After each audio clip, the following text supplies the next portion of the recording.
But it does not seem that I can trust anyone, said Frodo.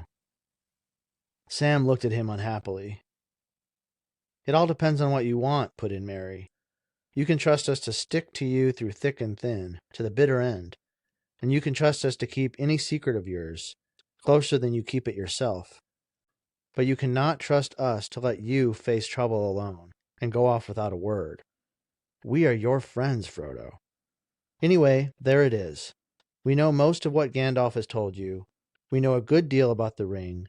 We are horribly afraid, but we are coming with you, or following you like hounds.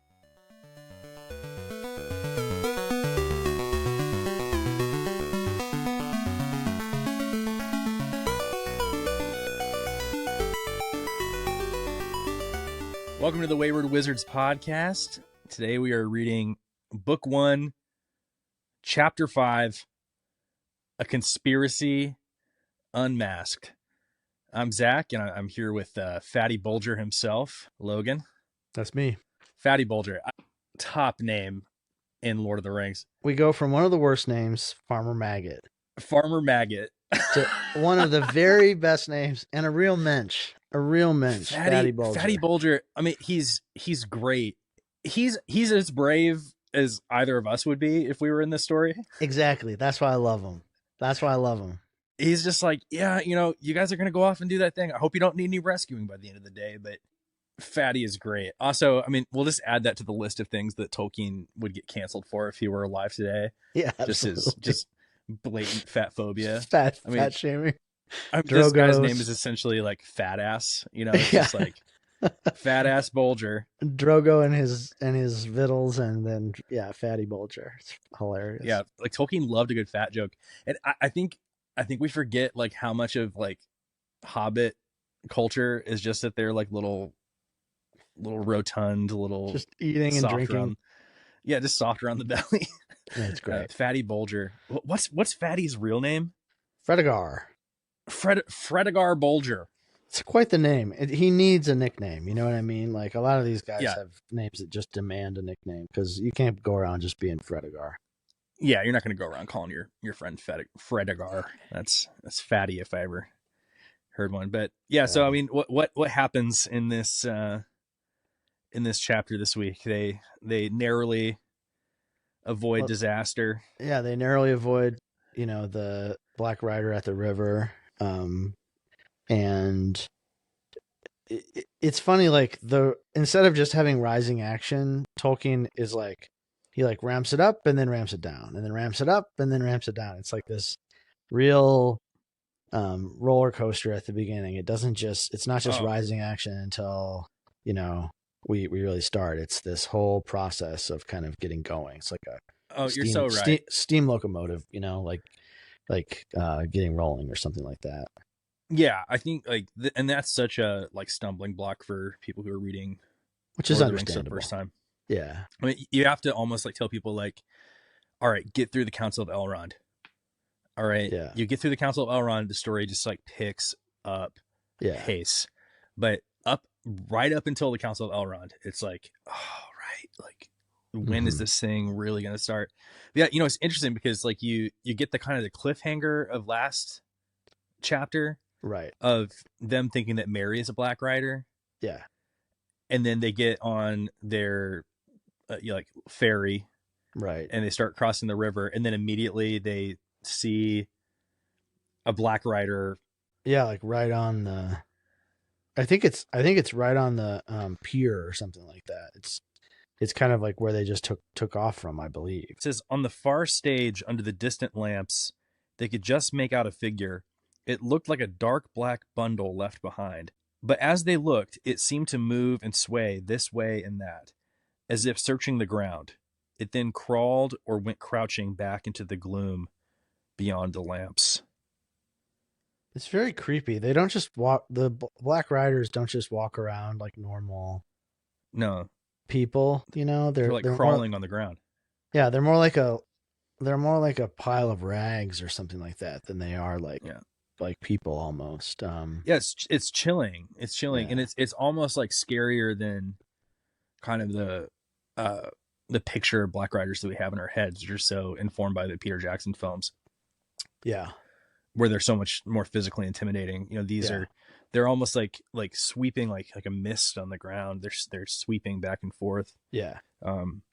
Crawling and sniffing and just being weird. And Mary says, "What in the Shire is that?" Which is such a great I know, exclamation. So good. What in the Shire? What in the Shire is that?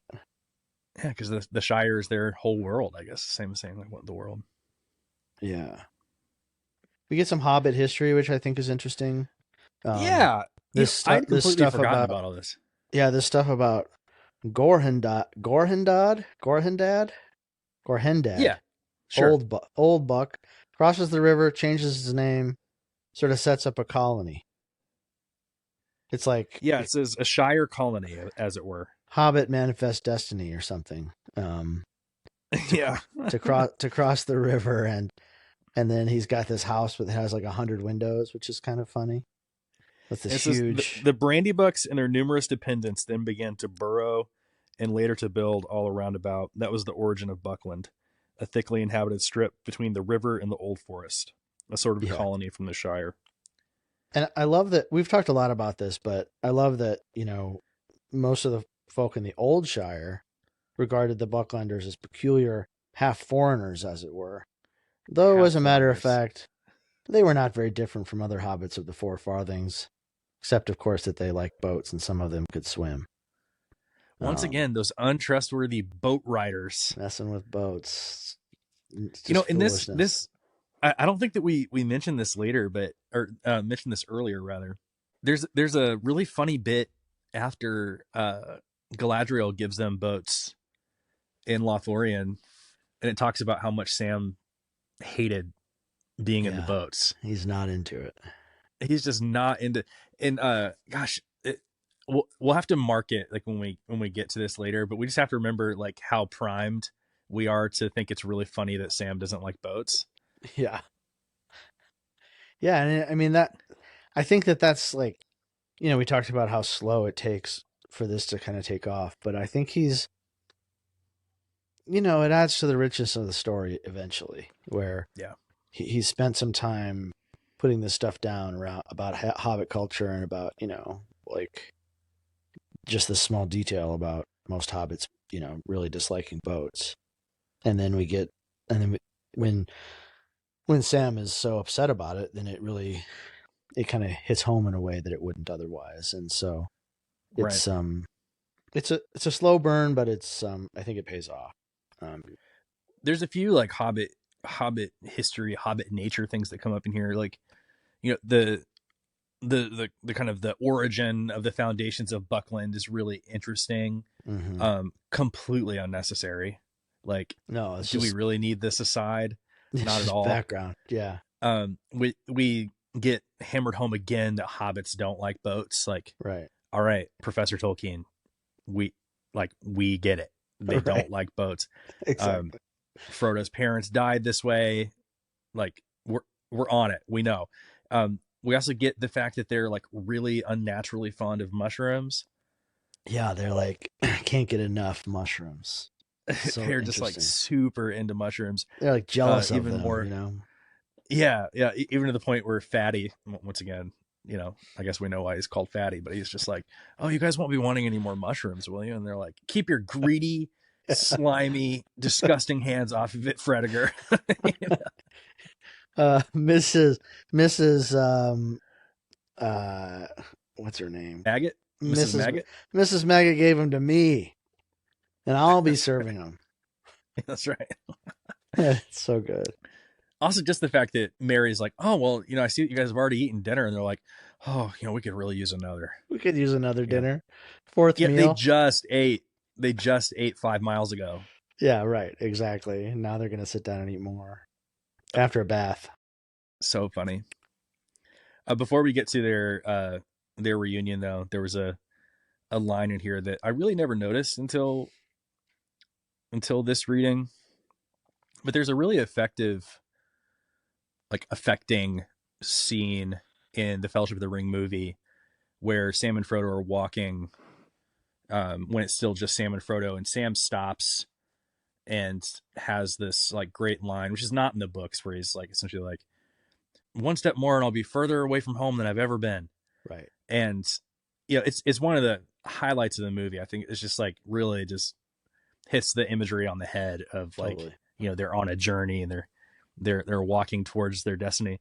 But I never realized that there's kind of like an equivalent scene on the ferry here. I was just going to read this. The ferry boat moved slowly across the water. The Buckland shore drew nearer. Sam was the only member of the party who had not been over the river before. He had a strange feeling as the slow, gurgling stream slipped by. His old life lay behind in the mist. Dark adventure lay in front.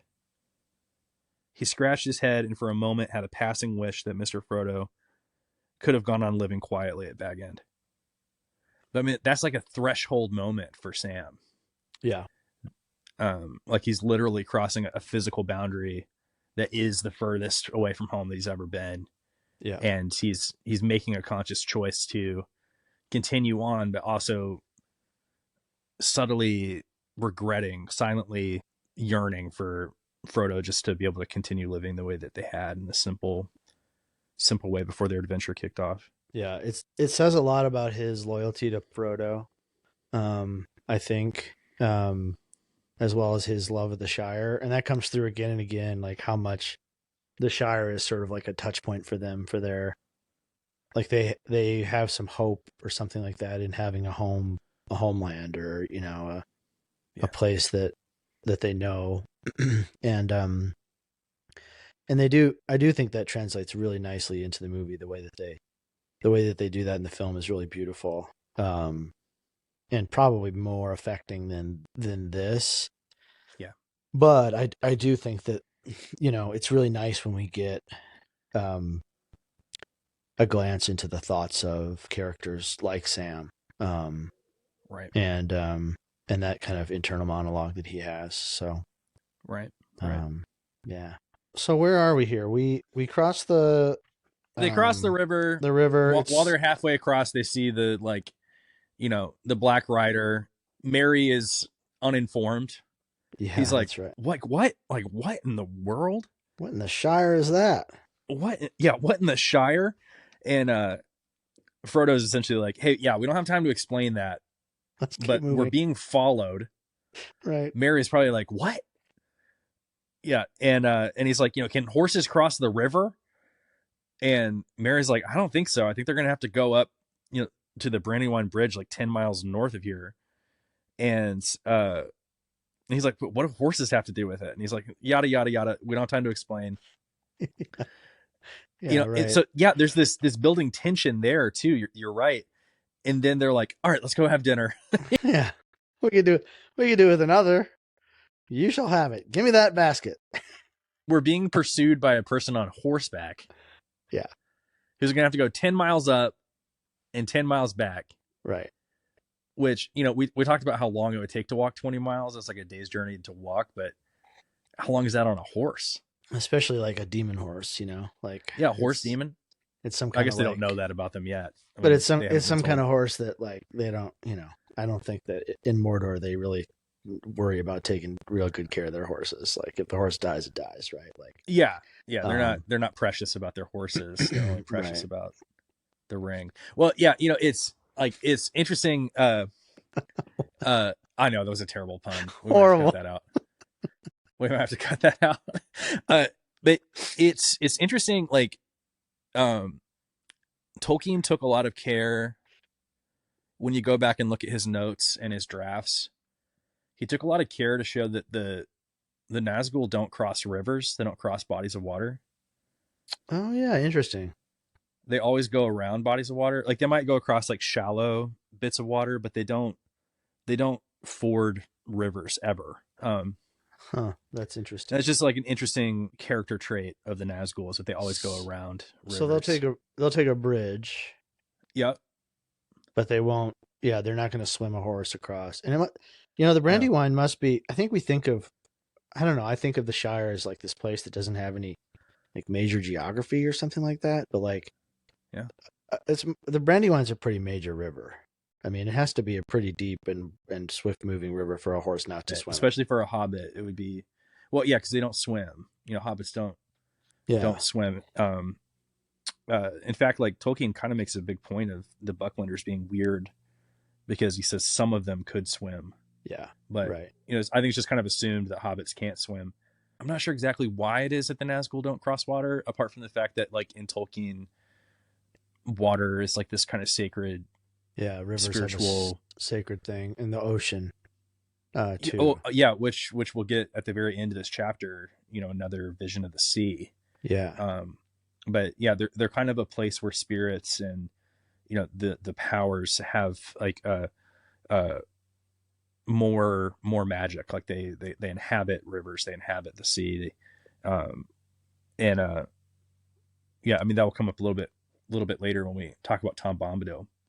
We might have to do 2 chapters on Tom Bombadil too. Actually, I know we're going to have to do 2 chapters on the Council of Elrond. I know. Bombadil, we'll see. Bombadil's weird. There's a lot. Yeah, there's a lot going on there for sure. So we cross the river and we get to Frodo's new house that he's bought, which, is like kind of like they say it was like an extension of the Brandybuck Hall.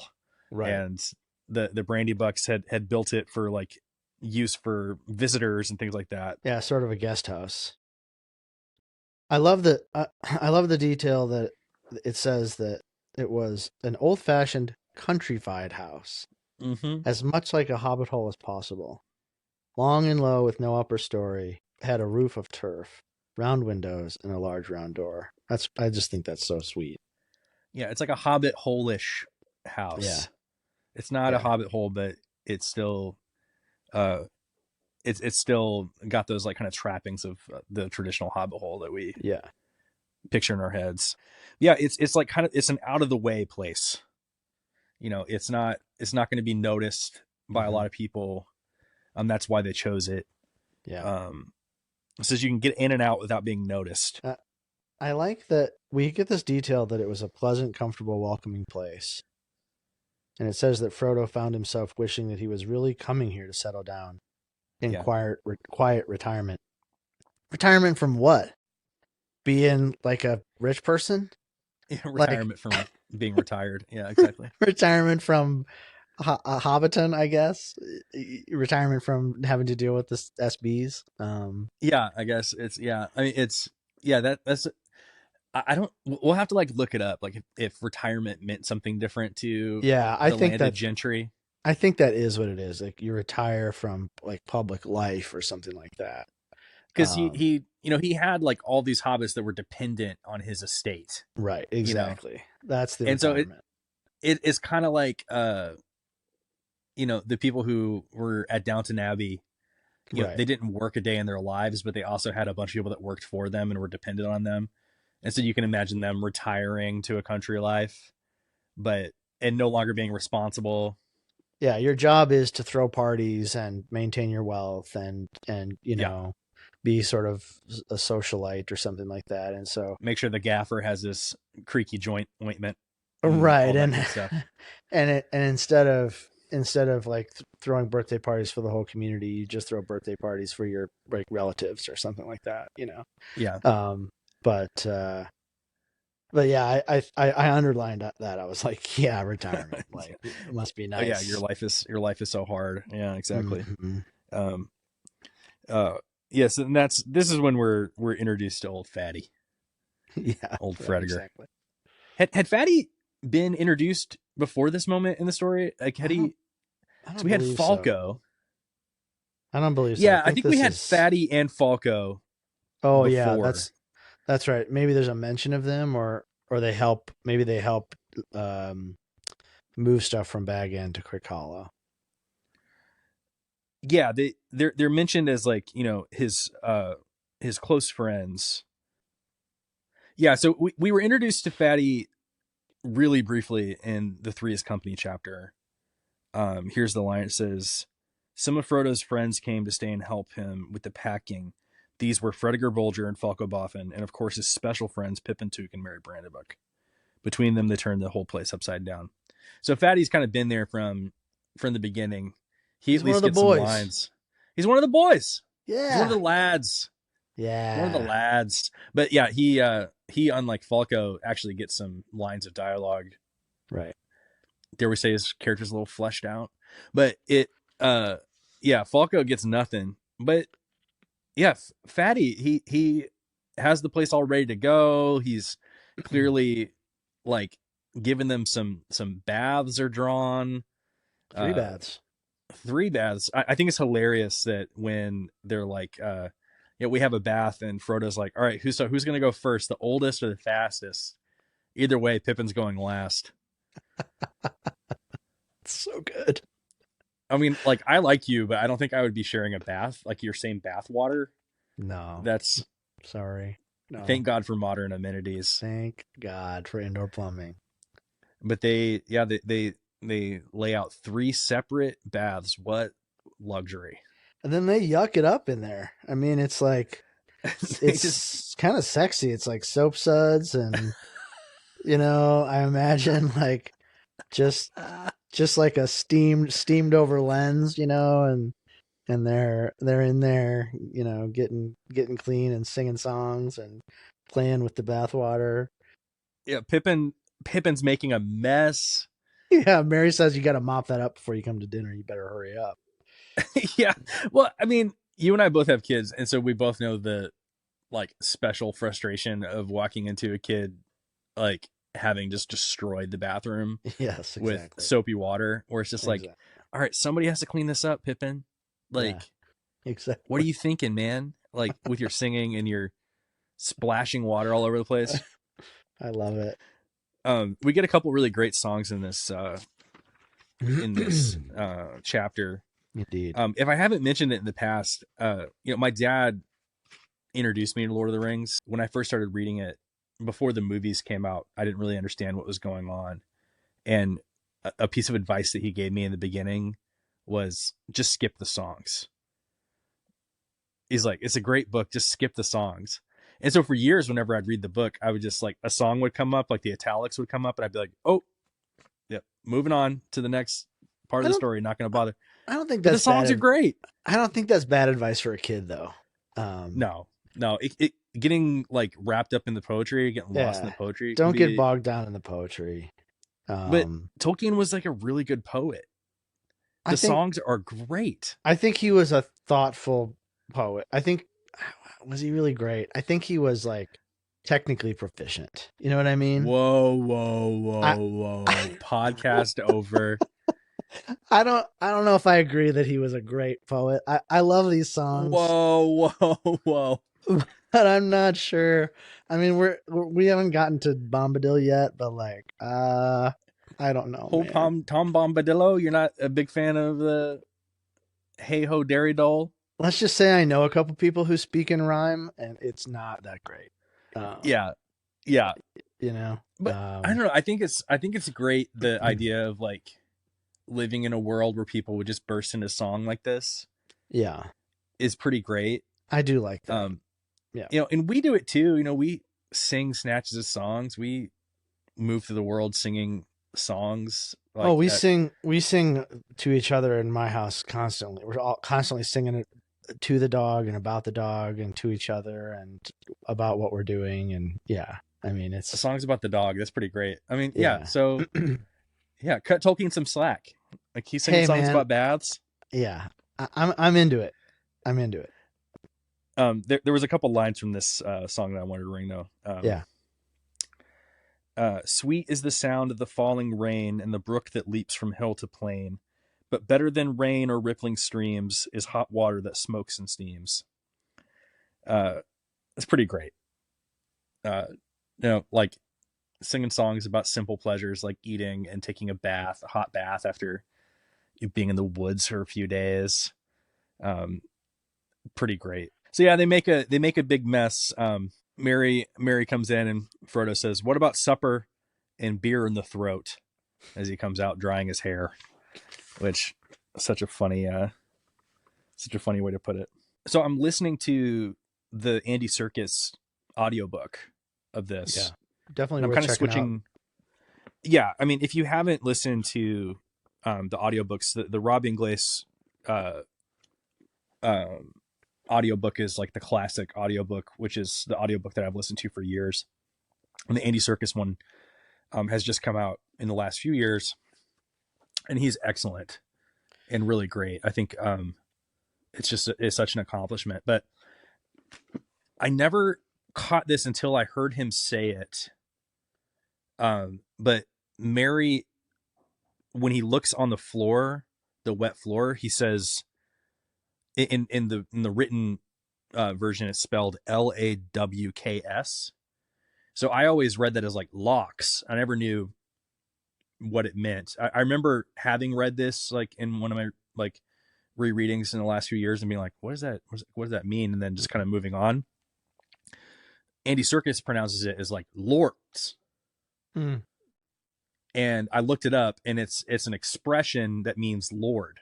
So like you say it like, oh Lord. Oh, lorks. Like oh lorks. Like it's like an expression that means oh Lord. Yeah, right. And that's one thing that I've kind of tracked on this rereading is Sam says Lord a lot. Like he says like oh Lord, or like at one point to Gandalf he says Lord bless you, or Lord bless me, or Lord bless that, Lord bless that. You know, Merry says Lord. When he grabs him from the window, he says, Lord bless you. Yeah, Lord bless you, Mr. Gandalf. Gandalf. Yeah. I just kind of tracked. I was like, all right, so what does Lord mean in this context? Because if we say, oh Lord, usually we're like kind of like referring to God. The like, Lord of hosts. The Lord above. Ever heard of him? But yeah, like we'll say like, oh Lord, or oh Lordy. But in Tolkien's world, there's kind of like, this is like not like kind of famously God is absent from the story. Even though God is very much there, the more you look for that in Tolkien's writing. But yeah, like who are they referring to here when they say Lord? I think this came up at a previous episode. I think it's like leftover from the time when there was a king over this land, right? So like Aragorn's whatever, great whatever. That's my guess, is that it's like the Lord of the land. So I did a little more digging, and I think that's wrong, which is part of why I brought this up. Oh, okay. Because so you just led me into a trap. Let's see if we can get Logan to say something stupid so that I can correct him. You're so smart, Zach. We get it. So smart. Here we go. All right. So here's what I think. I think it's less, and it could be that they're like referring to the king or the Lord of the land or something like that. I think it's much more likely that Tolkien treated this like a found text. Okay. And so what he's doing is doing what any translator would do, which is taking an idiom in one language, and rather than translating the idiom word for word, is replacing it with an English idiom with the same meaning.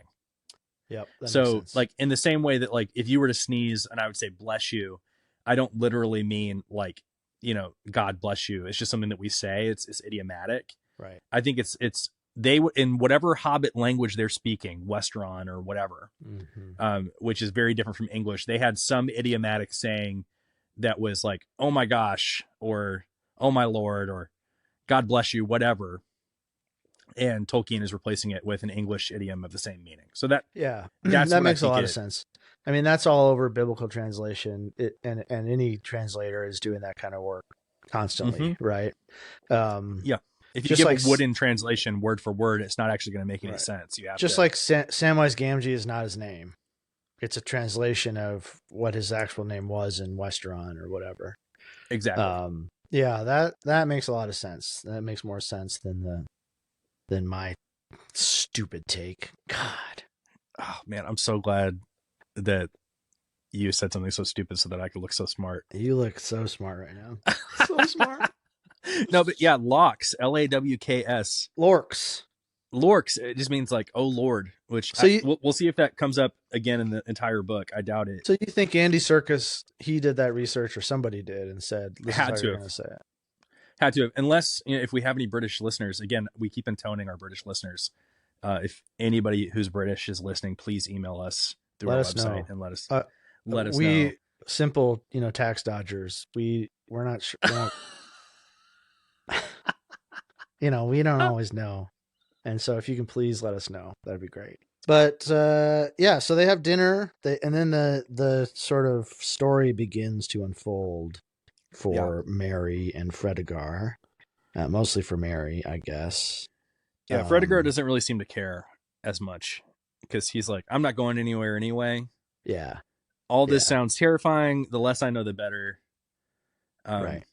Though I do think it's interesting that we get the little tidbit that Fredegar has some of Frodo's clothes. Yeah. So that he can like dress up like Frodo and people can think that I'm in danger.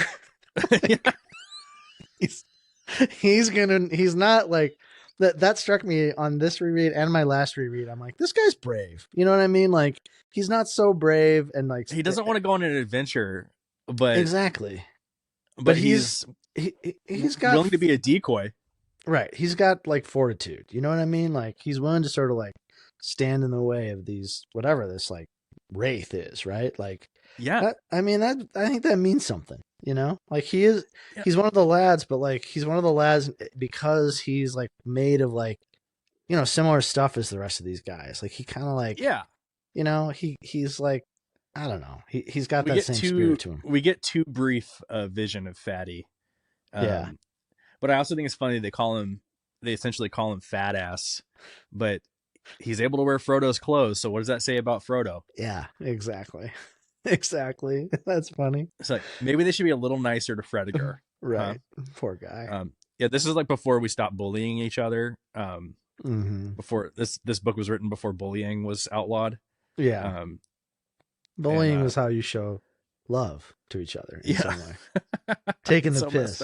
Yeah, taking the piss. Exactly. But anyway, yeah, Merry says, now tell me all about it. I guess that you have been having adventures and it's not quite fair without me.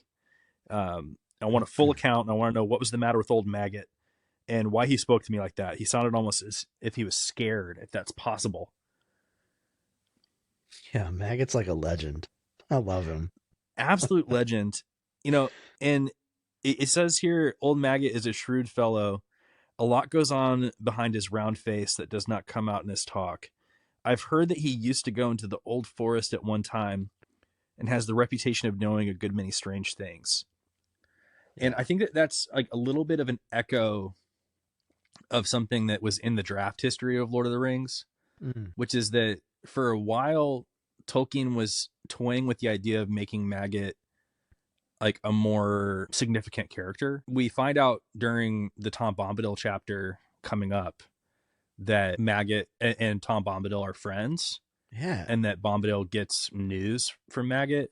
But there was a period of time when Bombadil and Maggot were going to be like of equal stature. They were both going to be like strange spiritual beings. I see. Interesting. Of like unspecified levels of power and origin.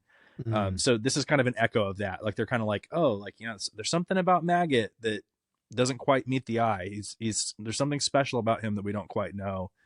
And I think this just kind of like is a little bit of a remnant of that plan that Tolkien had. Yeah, that's cool. It's interesting. Frodo says, after they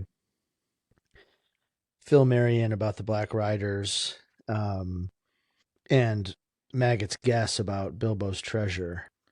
Yeah. Frodo says, I think it was a good guess as far as it goes. And then he says, I'm not safe here or anywhere else. And so the adventure has started, and there's not really a moment of what you would think of as like true safety. No. Yeah. Anymore. Even though they're yucking it up in their baths, like they still, like Frodo still knows that things are like about to go south. But yeah, I mean, this whole time, like, Frodo has been kind of like holding everything really close to the vest. But we find out now that Merry and Pippin have known all along. Yeah, I love that. I love these details where Frodo is talking and Pippin turns to Merry and whispers, "It's coming out in a minute." Yeah.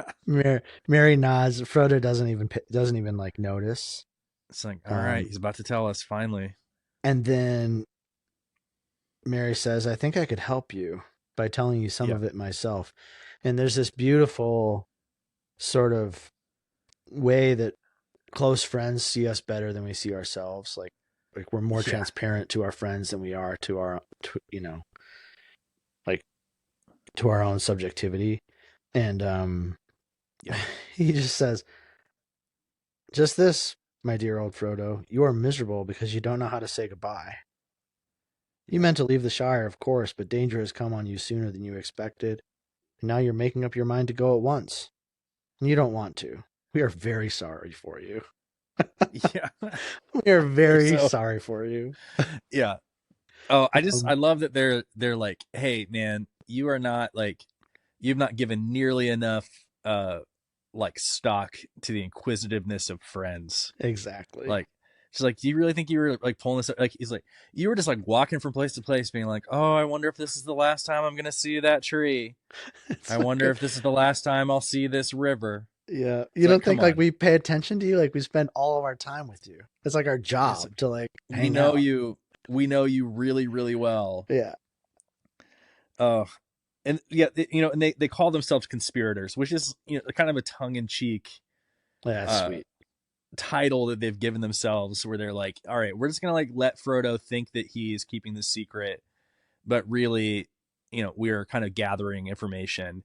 Right. And, we get all kinds of like cool background stuff where it's like, first of all, Merry knows about the ring. Yeah. Oh man. Because Frodo's he was spying on Bilbo. Hell? It's like, you know about the ring? Like, what in the world? Yes. Because he goes, we know the ring is no laughing matter, but we're going to do our best to help you against the enemy. And Frodo says, the ring? Yes, the ring, says Merry. You do not allow for the inquisitiveness of friends. I have known about the existence of the ring for years, before Bilbo went away, in fact. But since he obviously regarded it as a secret, I kept the knowledge in my head until we formed our conspiracy. He saw Bilbo put on the ring to get away from the Sackville Bagginses, which is just a hilarious little aside. The Sackville Bagginses were his downfall, as you might expect. SBs, once again, the Sackville Baggins slur is brought SBs. up. Speaking of, this is kind of a strange thing. A little bit of Italian makes its way into the text here, which I never realized until I was looking it over this morning. It says Bilbo slowed down, and then hey presto, he vanished. Oh, interesting. And I did a little bit of reading on this. That hey presto kind of comes from magicians saying presto changeo. Yeah. Which is like a British trope. When you have magic shows, magicians will, wave their magic wands and say presto changeo. Mm-hmm. And then that turned into hey presto, which just means like, instantly, because presto means quickly in Italian. But I just think it's interesting that that's another idiom that kind of made its way into the text. It doesn't quite fit in Middle Earth to have like an Italian idiom. Yeah, no one ever says hocus pocus, right? Like not in but it's not in this book. It's similar. I mean, it's in the same vein. Hey presto. Yeah. Hey presto. That's cool. He vanished. And it was really magical. Like this is a magic moment that's not just like connected to some kind of like natural thing or presto changeo. Yeah. It's like here it is. Really vanished. And then reappears just like that also. Just like that. Yeah, that's exactly what that means. Hey presto, just like that. Right. In the blink of an eye. But yeah, Merry's been spying on Bilbo for years after that moment. He, saw the glint of gold. I think that was a year before the party. It's one day, a year before the party. I happened. This is when Merry would have been a teenager still. Yeah, right. Because Merry's like in his 30s here. Party was like about 17 years ago. So 1 year before that. So it's like Merry's a young hobbit. But 13. He starts paying. I think he starts paying attention. Like something is like not just a little different about Bilbo and Frodo. Something is like really different about him. Right. And so much so that he reads the transcript of Bilbo's book. Yeah, somehow like rifles through it and reads. This naughty little hobbit, is interesting. Like, we talked about how like hobbits are not perfect. They're not little angels. They're kind of naughty. There's a naughtiness to them. Yeah. And, this has kind of echoes of Pippin stealing the Palantir coming up in a few books. Yeah, that's interesting. Where it's like he knows that he shouldn't, but he just kind of can't help himself, and he's got itchy palms. And so Merry kind of spying on Bilbo and like going and reading the book, even though he knows that he shouldn't. There's a naughtiness to it that I think is really interesting. They kind of can't help themselves, Yeah, it'd be too cool a chance to pass up. And right. we've all had that experience, especially when we were younger, where we're just like, oh, I need to go. Like, Mom told me not to like get a scoopful of the brownie batter, but I can't help myself. I gotta go do it while Mom's not looking. Or we all have that tendency in us, that kind of naughtiness in us, but it's interesting to see it reflected in the hobbits. Mm-hmm. So Merry kept the knowledge to himself until this spring when things got serious. Then we formed our conspiracy. And as we were serious too and meant business, we have not been too scrupulous. You are not a very easy nut to crack, and Gandalf is worse. So funny. But if you want to be introduced to our chief investigator, I can produce him. Where is he? Said Frodo, looking like around as if looks for a mask, expecting a masked and sinister figure to come out of the cupboard. Step forward, Sam. And Sam comes up with his face scarlet to his ears. So good. Here's our collector of information. And he collected a lot, I can tell you, before he was finally caught. After which I may say he seemed to regard himself as on parole and dried up. Yeah.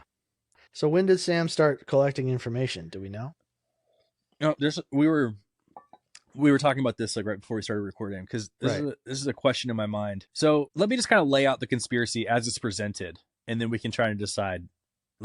So it seems like Gandalf comes to Frodo and says, hey, by the way, this ring that you have was essentially crafted by a demon of Satan, and is your job, divinely ordained by God, to throw it into a lava pit called the Cracks of Doom in the dark land of Mordor.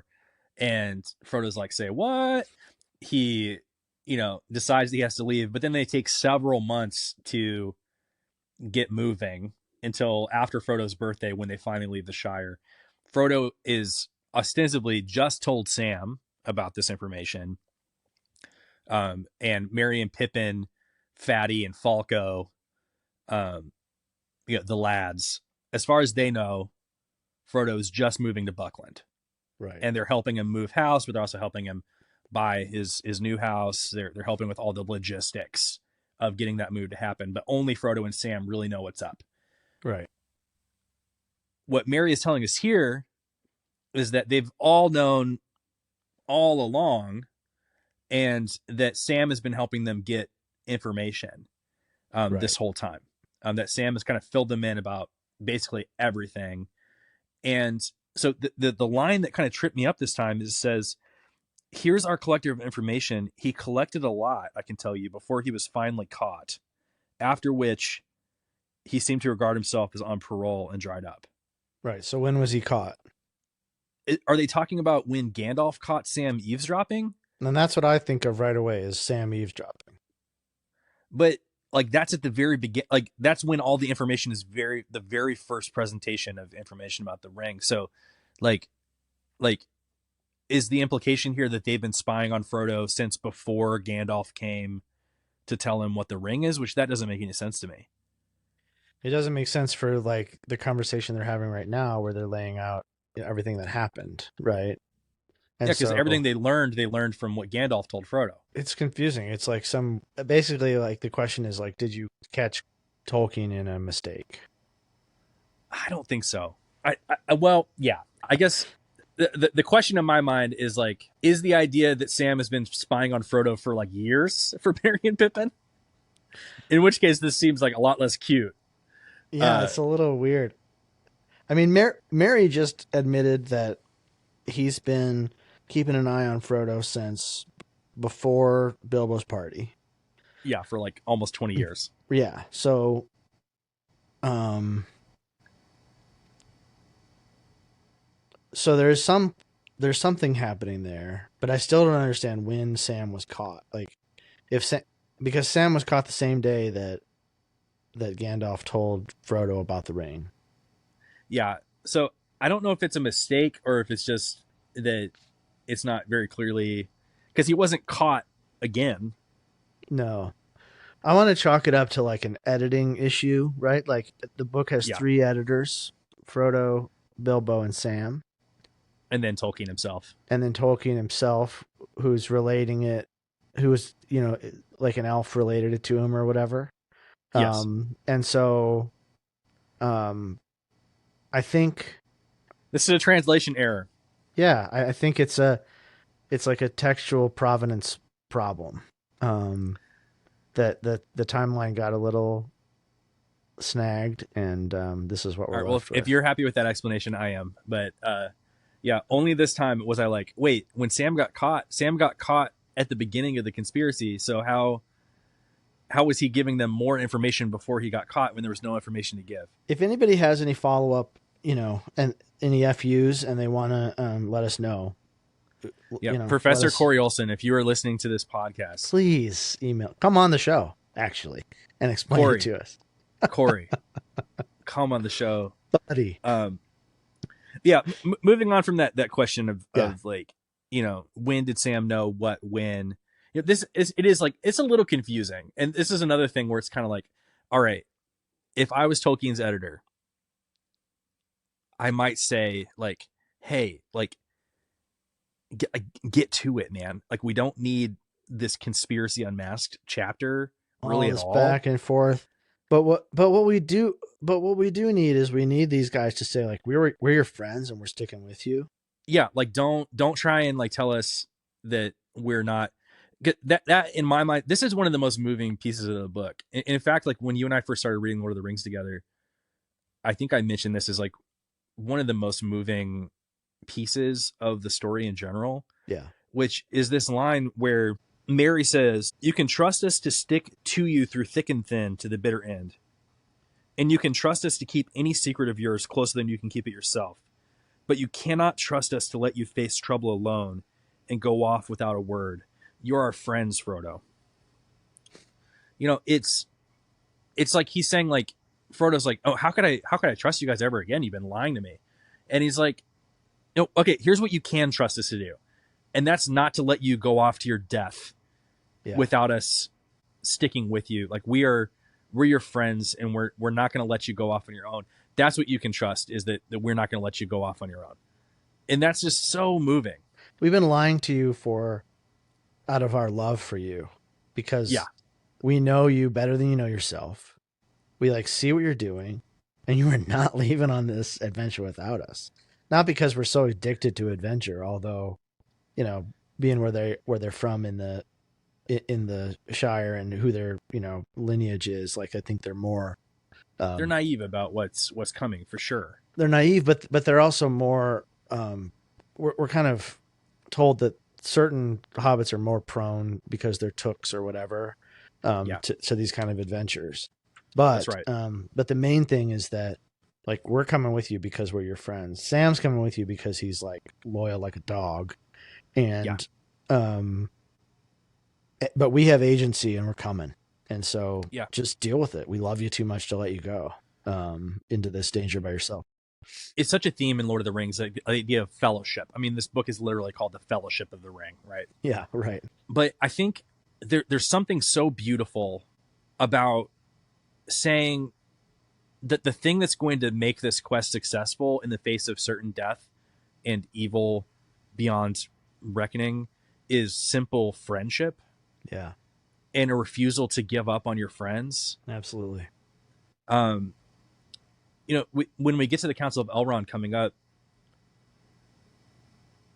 they're trying to decide who's going to come with Frodo on his quest. And there's a few that are kind of just like givens. Like, okay, yeah, Gandalf's going to come. Right. Like there's no version of the story where Gandalf doesn't go with Frodo for the company, they call it. But there's 9 slots, and they choose 9 slots because they want to combat the 9 Nazgul. And there's a representative from every race. So you have Gandalf, who's like, the wizard. You have Boromir and Aragorn, who are the men. Legolas, who is a representative of the elves. Gimli, who's a dwarf. But then there's a couple slots left. 2 slots left. And there's some conversation. They're like, all right, are we like, which of these like powerful immortal beings are we going to take with us on the rest of the quest? And Gandalf is like, you should take Merry and Pippin. Yeah. And Elrond is like, what? These 2 little dudes. Like these helpless, childlike, 3 foot tall, shoeless, like they don't fight. They don't have magic. Right. And Gandalf essentially says like, like their love of Frodo is going to be more powerful than any weapon that we could provide them with. Like Gandalf's wisdom is that he recognizes that friendship is a powerful thing. And like how do you fight evil? You fight it with friendship and with loyalty and fidelity. Yeah. That's a really beautiful thing. I think it's interesting that Gandalf's first advice to Frodo is to take someone that you can entrust with you. And then that's how we get Sam. And then Gildor like kind of extends it out a little bit more and says like, take with you anyone that you can trust. Right. Like any friend that will go with you. That's Gildor's advice. Yep. And that's what we get here. This beautiful commitment from his friends to not let him go alone.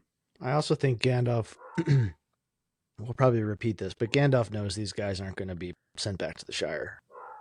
No. Like, it's just not going to happen, so lean into it, and it immediately gives hope to Frodo. He says, you are a set of deceitful scoundrels, but bless you. And he laughs, he gets up and waves his arms. I give in. I will take Gildor's advice. If the danger were not so dark, I should dance for joy. Even so, I can't help feeling happy, happier than I felt for a long time. And I had dreaded this evening, because he was dreading saying, I'm going by myself, I'm leaving all 3 of you behind. And I've been lying to you. Yeah, I've been lying. And they're like, we know the story, and we're coming. And he's like, relieved, Yeah. Good, that's settled. 3 cheers for Captain Frodo and company. 3 cheers for Captain Frodo and company. They danced around him. They're such little kids, still. They're such little kids. And then they sing another little song. Yeah, the dwarf song. Based off the dwarf song. With foes ahead, behind us dread, beneath the sky shall be our bed. Until at last our toil be past, our journey's done, our errand sped. We must away, we ride before the break of day. Very good, said Frodo. But in this case, there are a lot of things to do before we go to bed. Under a roof for tonight, at any rate. Oh, that was poetry, said Pippin. Do you really mean to start before the break of day? Oh, I love that. So these guys had prepared the song, it says. Merry and Pippin began a song which they apparently had got ready for the occasion. Oh, what lads. That's funny. They're great. They're great. Yeah, they not only did they prepare dinner and baths, but they also had time to like write a little song to get the journey started. Yeah. Did they? But I also don't understand. How do they know this song? It's the dwarf song that they sing at Bag End, isn't it? Mary just said that he read the transcript of The Hobbit. Oh, that's true. Maybe it was in there. I guess it is in there. Yeah. But also knowing what we know is like the very first pages of The Hobbit. So I guess that's how far Mary got. But knowing what we know about Bilbo, like, do you really think that Bilbo didn't tell all of the little? Yeah, he told everyone all of it. Yeah, that makes including sense. the songs. And like they probably grew up hearing it on Bilbo's knee. But I love how efficient Merry is. I think like in the movies, Merry and Pippin are just like borderline like imbeciles. Yeah, they're like jesters or something. Yeah. Yeah, I mean they're always there for comedic effect. Right. But they're really not like shown as like very capable people.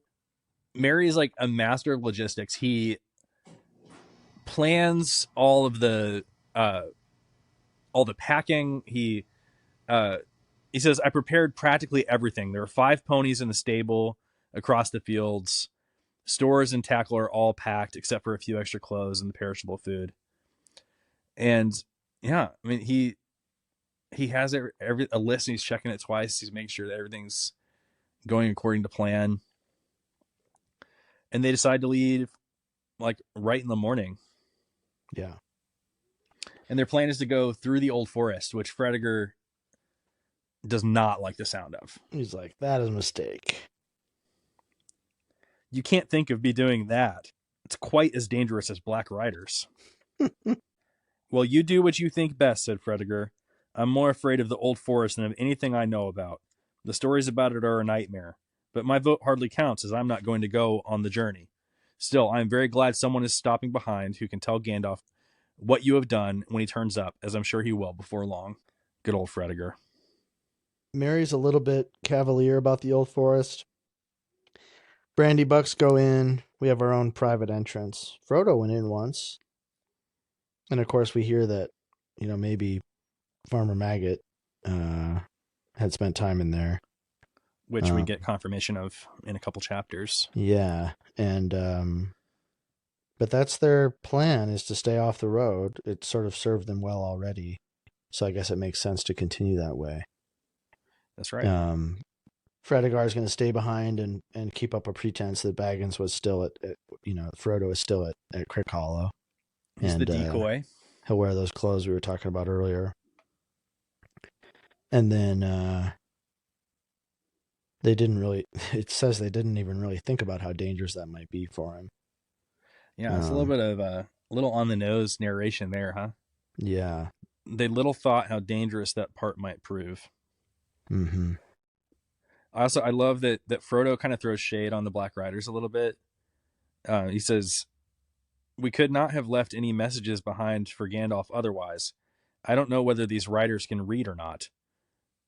Of course, I should not have dared to risk a written message in case they got in and searched the house. But if Fatty is willing to hold the fort, I can be sure of Gandalf knowing the way that we have gone.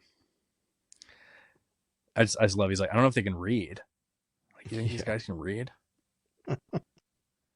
What are they even? I mean, yeah, their capacities are they're pretty mysterious. They're way more mysterious here than they are in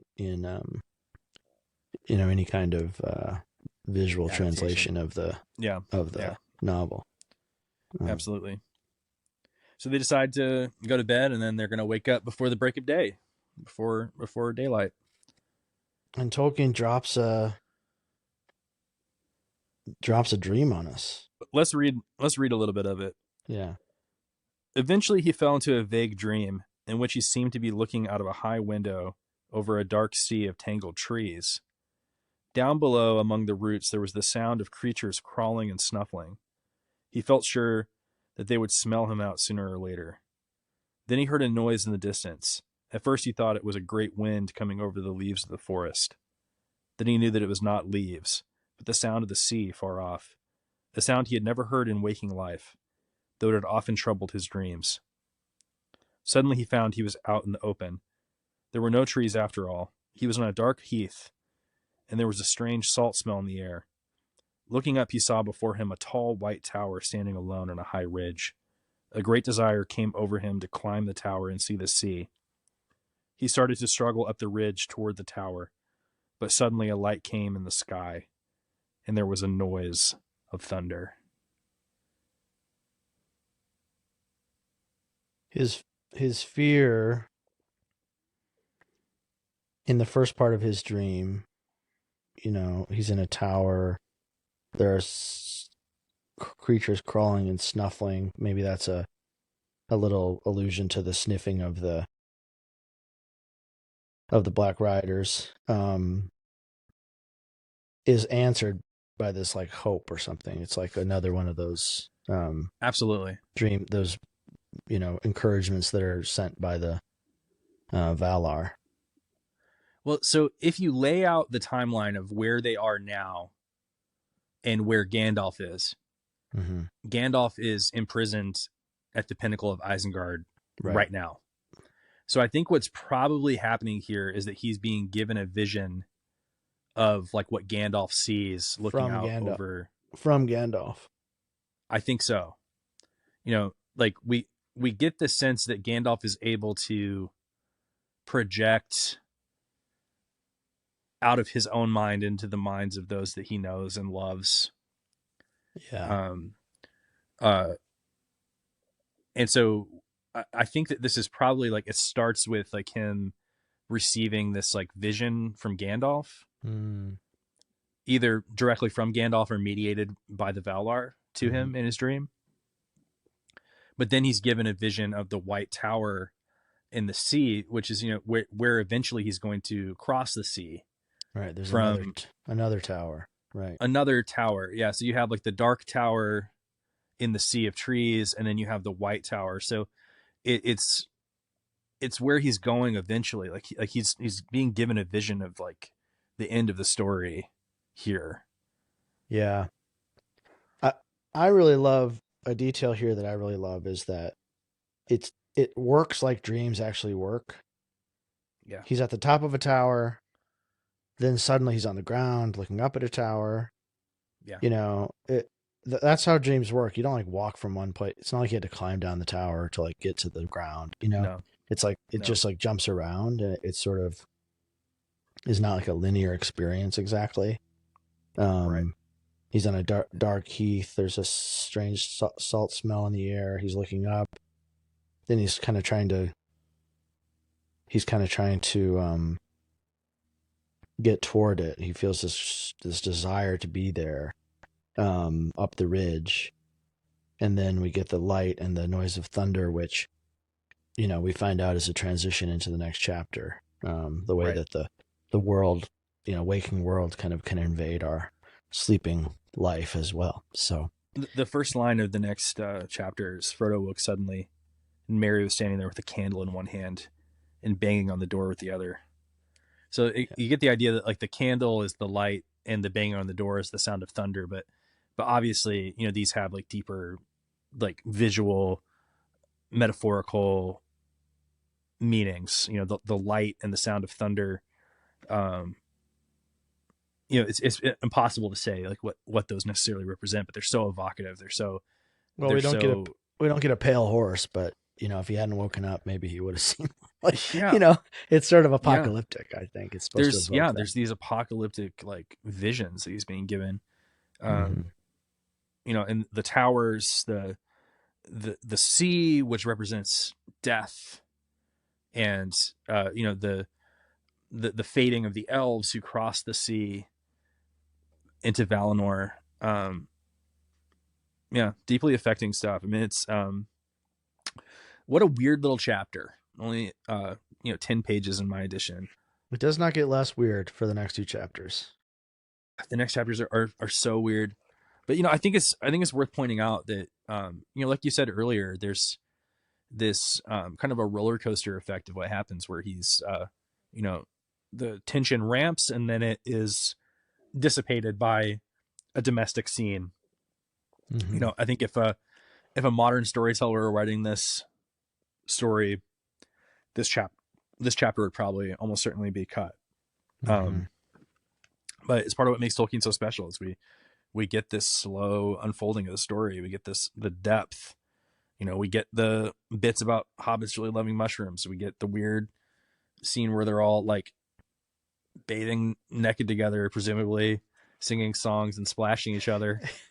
It's the singular vision of this irascible person, J.R.R. Tolkien. Like, there's no committee that's writing this, Yes. Sure, he's got editors and he's getting input from Clive and others, but it's his vision.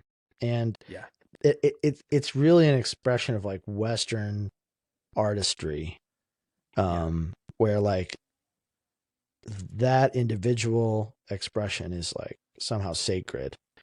And so we get that here, which is why it's so strange. That it's not really written to be sold or to as a product. It's just written as an expression of like one man's training and funny predilections and what he thinks is funny and, you know, and what he thinks is interesting in one place. It's like, I don't know. There's not a lot of things like that out there, especially now. There's nothing like it. There's nothing like it. We are so blessed to have it.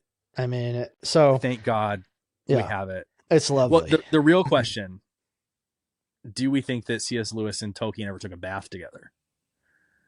I mean, who knows? Walking home from the Eagle and Child a little drunker than usual. And, you know, one thing leads to another. Next thing you know, you're in the bath. Well, on that note, next week, things get a little darker. Things get a little weird. Chapter 6, The Old Forest. So thanks for reading along with us. Join us next week for Chapter 6, The Old Forest. If you want to help us out, share this podcast with a Lord of the Rings fan in your life, or if you don't like it, send it to one of your enemies. Leave us a review, subscribe on YouTube, and of course visit waywardwizards.com for all those links and more info. Thank you for joining us in our conspiracy. We'll see you next week.